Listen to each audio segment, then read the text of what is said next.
Hello, everybody. My name is Kushan Hopkins. I'm an instructional technology specialist from Oklahoma Public School Resource Center. And today I want to talk about remote/distance learning environments. Yeah, I'm really excited to jump into these special topics. They're going to be a little different than the usual tech talks that I've been doing with the individual tools. I'm going to be kind of more like the ISTE standards, the technology framework ones that I did once upon a time. And so I've been really looking forward to really starting to unpack these really specific topics. And I do want to try to pull in some of the tool stuff that I've been talking about as well. But I just want to dive in and just really start the conversation on these topics down over here. So it's definitely not stuff and issues that I think will be solved in a little 30-minute chat, but at the very least, I consider this a really good start, and we're going to go from there. I do want to take some time before we jump into the topic itself of distance learning and give some time for my colleague. He's here. I want to give him an opportunity for him to introduce himself. So go ahead. Hello, I'm Kurt Bernhardt. I'm the technology director for OPSRC. Kashan and I make up the tech team here. If you need any type of technology help with your schools and your classrooms or anything, or internet, whatever it might be, just reach out to us and we'll be able to help. Yep. And the best way to do that would be through techteam@opsrc.net. We got that on the screen right there. If you do that, shoot us an email. You get me and Kurt, and we'll try to respond to you as best as we can.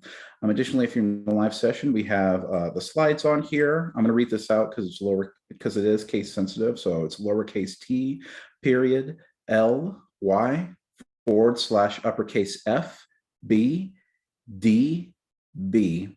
And you can get access to slides. Additionally, you could go to opsrc.net / TechTalks on there. If you visit that page, you can not only get access to the upcoming Tech Talks, you see my other special topics that are going to come up. So if you like what I do here, you can register for those as well. There's a button over here where you can suggest a future technology tool. And in fact, if you want to suggest any special topics as well, I'd love to be able to get some ideas from other people and educators. Or you could go to the archived Tech Talk section where you can see things where I've talked about technology standards, integration models, and those individual technology tools. And each one of those has a recording and a set of slides attached to them. And so, yeah, take a look, use those as resources, share them out. I would love for other people to have access to them.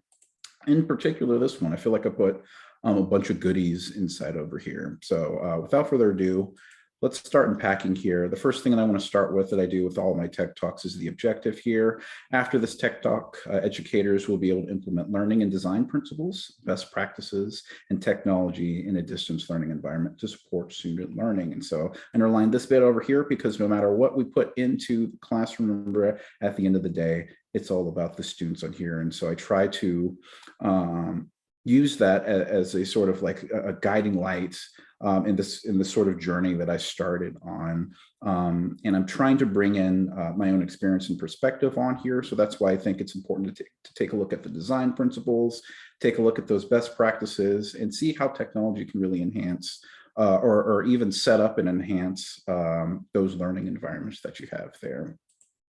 One thing that I did add on here, like I said before, try to keep an eye on, because I'm going to talk a lot about a bunch of different things, I think, and I think it's going to be really easy to get lost in all the little different directions I have. But like I said before, just try to keep the students in mind. So I always think about, like when I was designing this particular tech talk and starting on some of these special talks on that, I was just trying to keep in mind what's the most important thing on here, and it's going to be the students on there.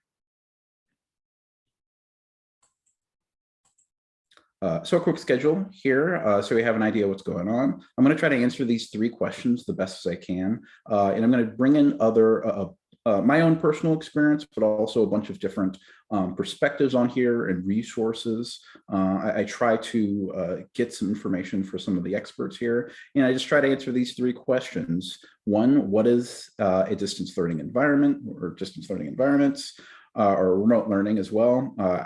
2, how do you design a distance learning environment? And so kind of taking a look at what does it take, what are some things that you should probably consider in terms of creating one of these distance learning environments? And also, how can we support students in a distance learning environment, just trying to keep that focus there, like I said before. And then I'm going to finish things off with a little resource wrap up, just showing you a couple of slides, everything that I used in my research here. I highly recommend that you take advantage of. Additionally, you'll see on the slides, like for example, I'm just going to skip to this one over here. On the bottom left-hand corner, there's going to be a bunch of links. That's not only a resource, just kind of connecting you to the information or in the image here, but also I just recommend that you take a look at, just because of usually whatever I'm talking about, that slide is connected to whatever that link is down there. So keep that in mind. So with that, let's get to it. First of all, a nice, plain, clean definition before we start unpacking for distance learning environments. I would say that is a space where learning occurs outside of the traditional classroom setting. And so, yeah, and so it's a little bit of a broad definition here that can look a lot of different ways on where students are going to learn on here. But generally speaking, when I was doing the research, I was looking at a bunch of different pros and cons, so I can kind of compare this environment to the kind of more traditional setting inside of the classroom. So one of the things would be it gives space for students to build their independence. They now have the choice to really dictate what their schedule kind of looks like, depending on like how your environment is going to be set up here. But essentially, like, students are going to start having more choices in terms of what their education is going to look like. And a part of that is being able to focus on their learning. They don't have the same like social cues and or distractions or things that would typically come in with a classroom. They have to sort of deal with whatever their own environment is going to be. This does come with a nice bit of flexibility, like in the way that they approach what they're going to learn. And it does kind of depend on how the educator and what their role is going to be or what the students are going to learn. Along with that flexibility, students are able to learn at their own pace. They get to set that. And so they have to get used to that responsibility of taking control of their own education here. And additionally, on top of that, they have, since they're going to be connected to the internet, for their distance learning environment, there's a lot of information availability. They have a wealth of information on there, but of course on that, it's a two-sided coin on there. And I think that's a good transition to the cons, is the fact that, they have to decide what information is going to be good and what information is going to be relevant for whatever they're trying to learn. So that does require a bit of focus and facilitating, which is course, where the educator comes in. Some cons on there is that if students lack self-monitoring and study skills, they're really going to struggle more so than ever. It's going to be important even in a traditional in-school setting, but if they lack these skills, then they're just going to fall even further behind. It's going to be really easy for them to fall behind on that and stay behind. And so it's something that they, if they don't have those skills, they need to be explicitly taught. Moreover, there are less opportunities for interaction between students. If the space isn't intentionally created for students to communicate and collaborate with each other, it's going to be really hard for them to develop those connections that are so integral to learning, especially if you look at different learning theories about how learning occurs. And so I'm kind of getting ahead of myself here a little bit here, but if we take a look at those theories, like a good part of learning comes down to social interaction for some students on here. So this is a really key part about it.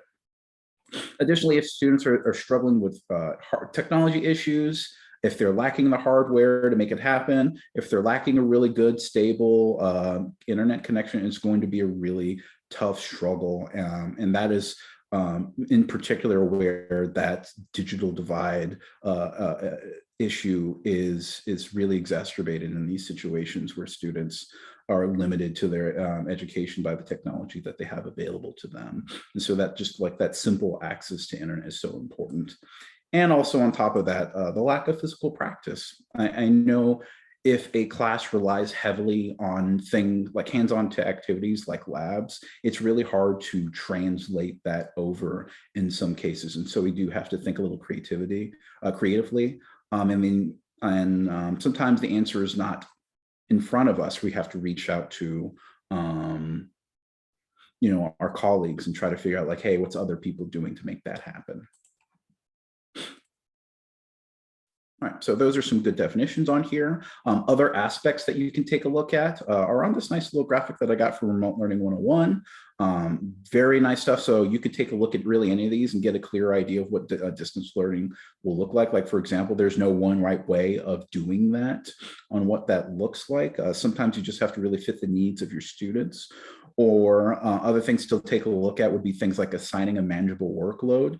So chunking up the content is going to be important, or if not even more important inside of a distance learning environment, because it's harder to work at the same pace. There has to be a little bit of extra patience that comes with that one. And on top of that, you got to figure out which digital tools are best, because I know a couple of different professionals, like some of the places that I looked when I was doing my research, suggested that try a less is more type approach, where you try to, if you're going to use some tools, try to use the ones that you're comfortable with, that your students are comfortable with, or you think are so valuable enough, kind of like a learning management system, that it's worth your time to invest training the students and getting them good with these tools. And so you got to really know your students, but also know the tools as well, and have a clear plan for them.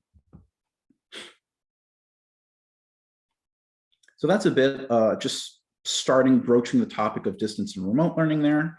Let's talk a little bit about designing a distance learning environment, because I know if you're limited in time, you usually don't have time to really take a look and do a deep dive on what a distance learning environment is going to look like, and the types of impact that it's going to be, or things that you should really try to consider. So as I'm going through these different perspectives, I'm going to take a look at learning theories. I want to take a look at best practices from universities that have been doing distance learning for a long time. And I'm even going to take a look at resources from the Oklahoma Department of Education. So I'm going to touch very briefly on each one of those different perspectives there.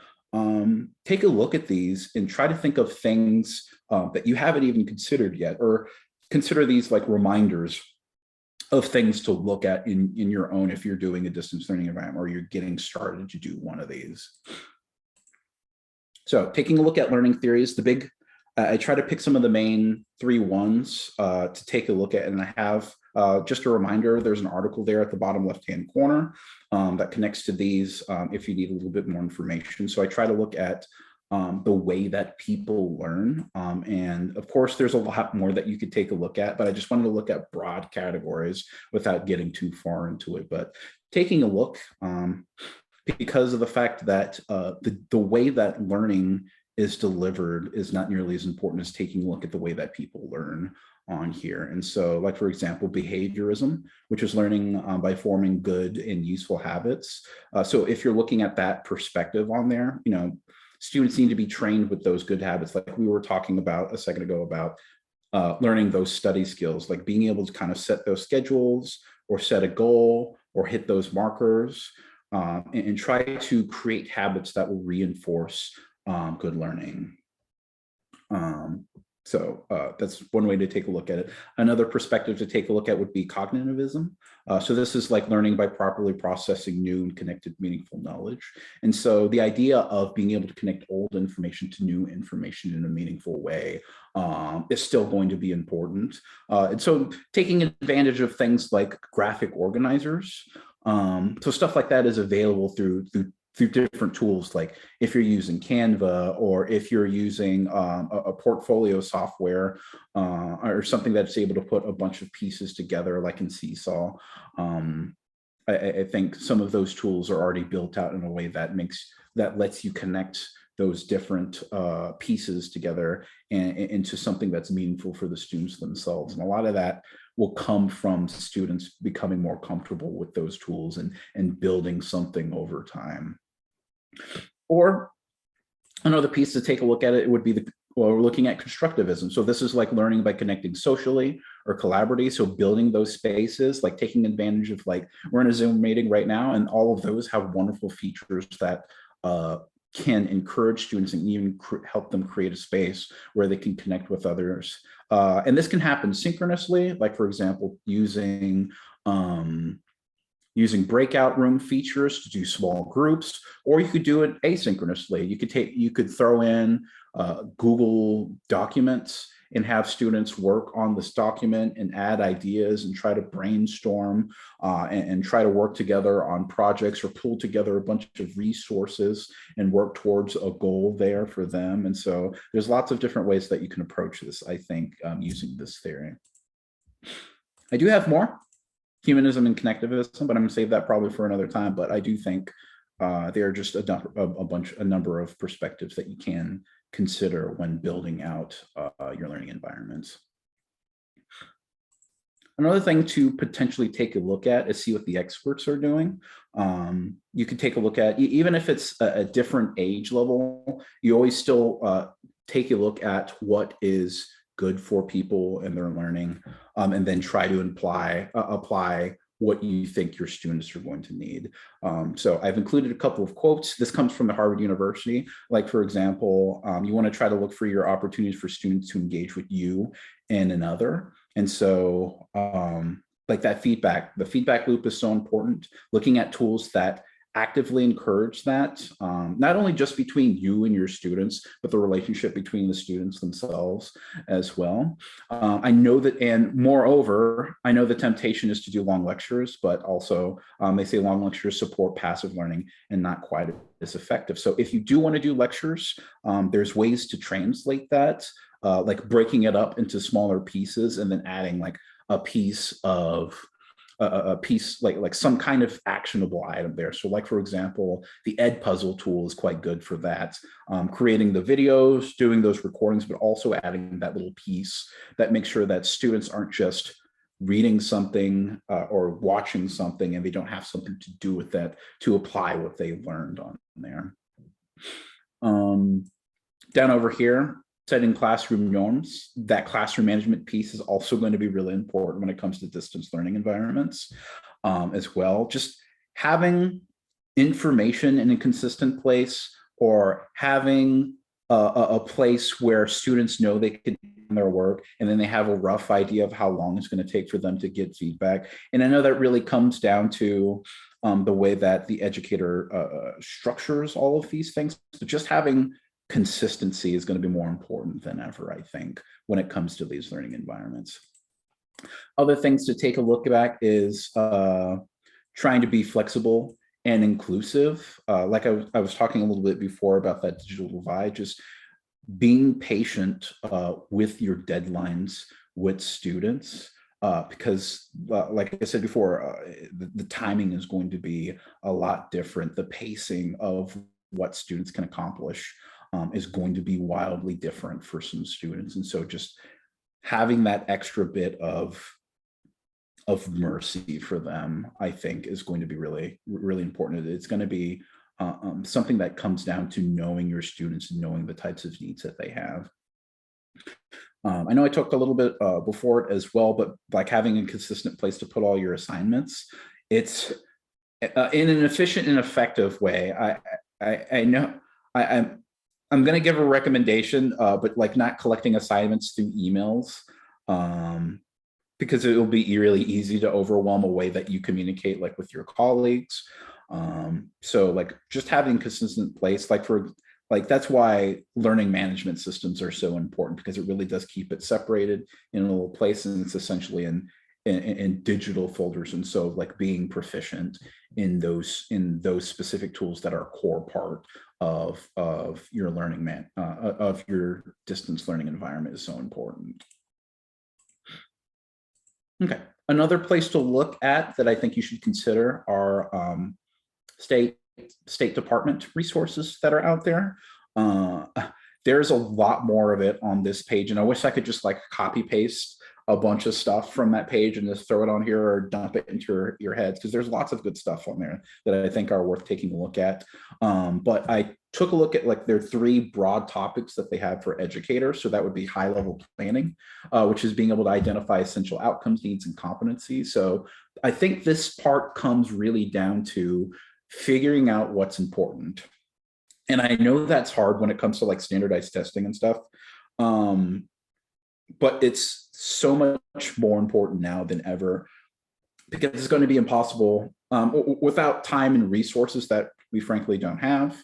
It's going to be impossible to try to cover as much ground as we did before. So it all comes down to what is truly important and what are things that that rely on other topics. And this is like really something that should happen like on a team-based level or district-based level, and try to negotiate what this is going to look like. So I've seen some of that before, and I think that is so much, it's probably even more important now. Another part of that is student instructional supports and interactions. Like I said, try to be patient with that,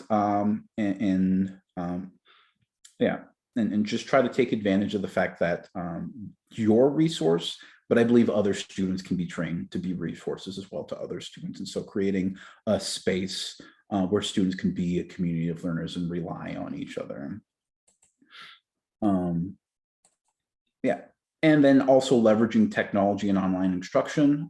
So just like being able to monitor student morale and workload, being able to check in with your students regularly. And I know this part is probably going to be difficult as well, because like I honestly wish we had like a system in place or something to be able to check in with teachers as well. I know administrators probably do that, but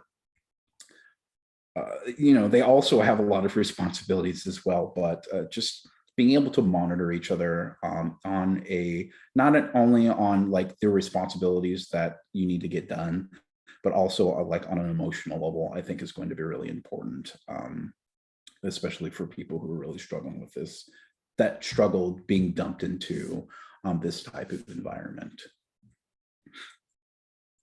Okay, last question that I want to try to cover on here is supporting students in a distance learning environment. So transition between the last point that I just had, there's a couple of things that perspectives that I would recommend that you consider when you're trying to support students and building that support system out there.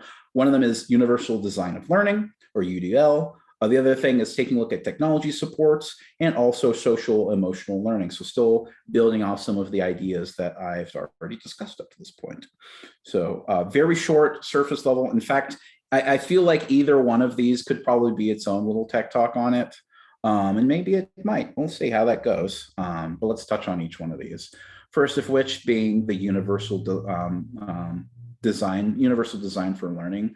So the idea behind this is designing curriculum with the intention to meet the diverse needs of students. And so a good part of that is knowing your students, and it always has been, even when we're in a regular classroom setting on here. But in this case, I recommend trying to anticipate barriers and provide multiple means of either an engagement. So just different ways for students to participate. Either, you know, they're building a visual project, or they're just organizing their thoughts, or they have an opportunity to talk on voice. But if they're feeling really anxious about that, like them being able to type something up, give them space. And so there's loads of different ways that you can do that in terms of engagement. I think a really core part of that, and possibly a really underused part of that, would be self-regulation, which kind of plug in my own stuff in the future. But I really wanted to try to talk on this topic and really broach on how to get this accomplished on helping students regulate themselves. Because I know it was a lot easier to do on some level in the classroom. But, you know, when students aren't there, they got that flexibility, they got the independence, and need to figure out explicitly how do they deal with that. And so I wanted to take a look at that in the future. Other things to provide multiple means of doing would be representation. And so I think vocabulary is going to be super important here, just being able to hammer that vocabulary home, because that is a real entry point for content.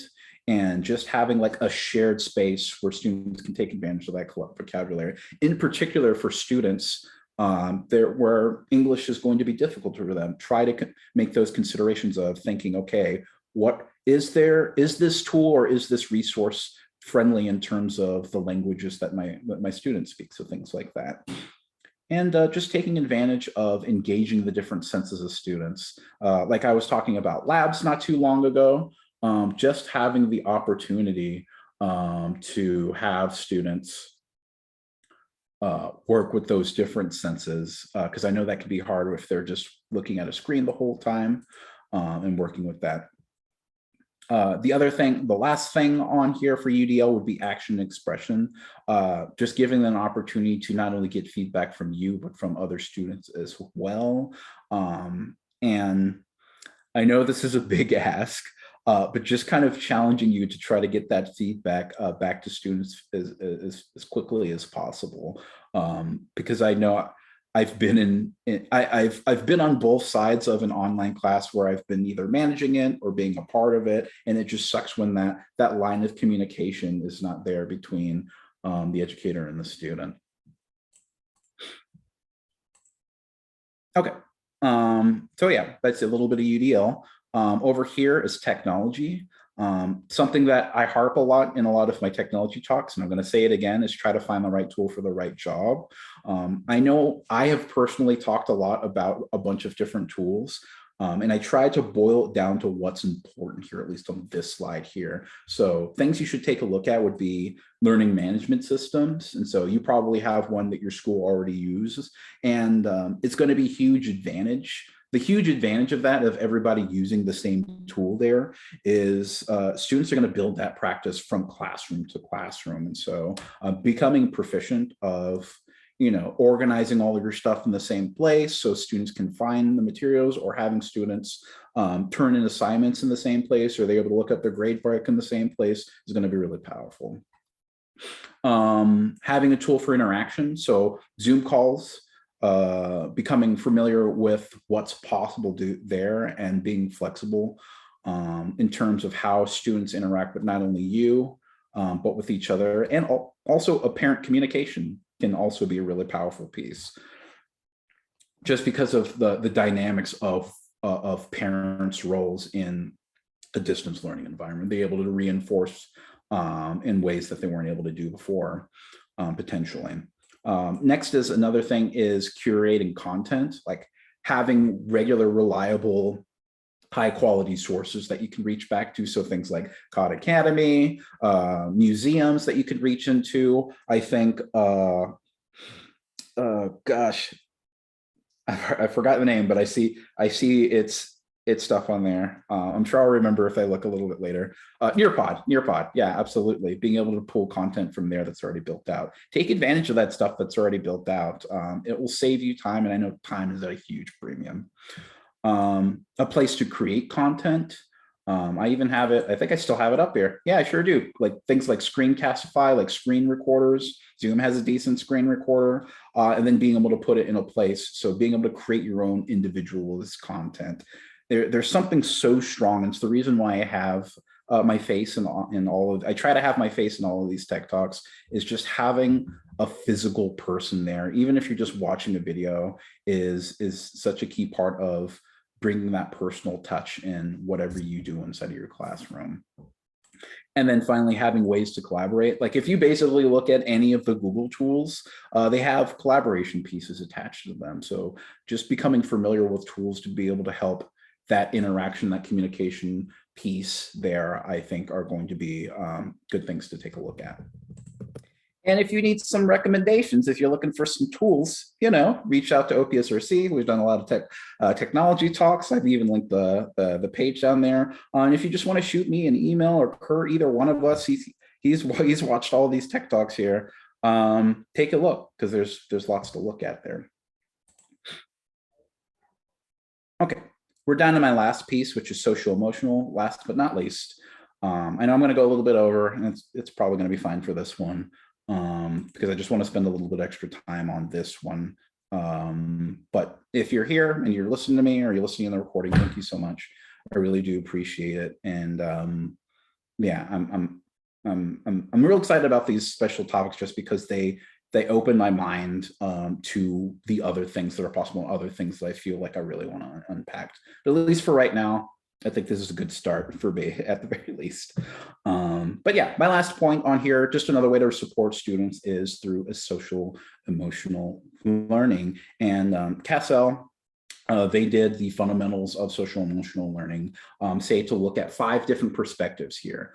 Social awareness, and it's all in the circle: social awareness, self-management, responsible decision-making, relationship skills, social awareness. And so this is a topic that I would love to broach again on here, because I feel like there's so much to unpack. But one key component, I think, to this that's shown on this graphic here is it's not just done with one person. It's done with all of these concentric circles, all of these different groups: classrooms, schools, families, caregivers, communities. It's all about feeding your students' needs. And I feel like that the reason why this can tend to be overlooked is it's not connected to content necessarily, but I feel like it's such an important part of it, especially at the core.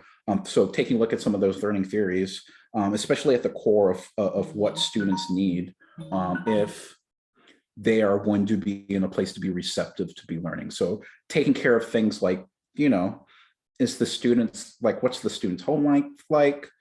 Are they getting meals every day? Is somebody that they think they care, that cares about them, like checking in with them emotionally? And I totally get it. Like asking a student, like, how are you doing? And like getting a genuine response from them can be hard. But just doing something small, like setting up a classroom norm where checking in with them is just like a regular part of the day, I think can be such a huge thing. And so I know I'm definitely not an expert on this stuff, but I would love to try to unpack some of it and see like, how are people making this happen? So, if you have if you're watching this and you have something good on this one, I would love to hear from you. It would be really great. But I think at the very least, even if you're not good at this stuff, taking a look at it is going to be huge for your students. And with that, that's it for right now. The last little bit are the resources. Everything that I've talked about has some kind of source connected to it and more things to look at. And so I put it all on the same page here. And of course, they're on the slides as well for the relevant piece that they're connected to. And so I put it all there for comfy viewing. Additionally, I leave a page for technology integration on there. And I wasn't able to spend as much time as I probably normally would like to in my tech talks, but I feel like they earn their place in every single one of these tech talks in here. So I have a page dedicated to them. And then finally, we're down to this last page. Big, huge thank you for you, whoever is viewing. Thank you so much. Thanks to Kurt. I appreciate you being here, man. I appreciate you supporting these tech talks. I have the link over here, the evaluation on the top of the page. I've been Kashawn Hopkins, joined here with my colleague, Tech Director Kurt Bernhardt. Shoot us an email at techteam@opsrc.net or reach out to us down at those little social medias down at the bottom over here. We have lots of stuff coming down the pipeline, so please check those out. And if you want any more of this, opsrc.net/tech talks. You can access all those goodies. But for right now, I think that's enough for me, and I'm looking forward to next time. So I'm really excited about that stuff. So one last thank you, and I hope you have a good day.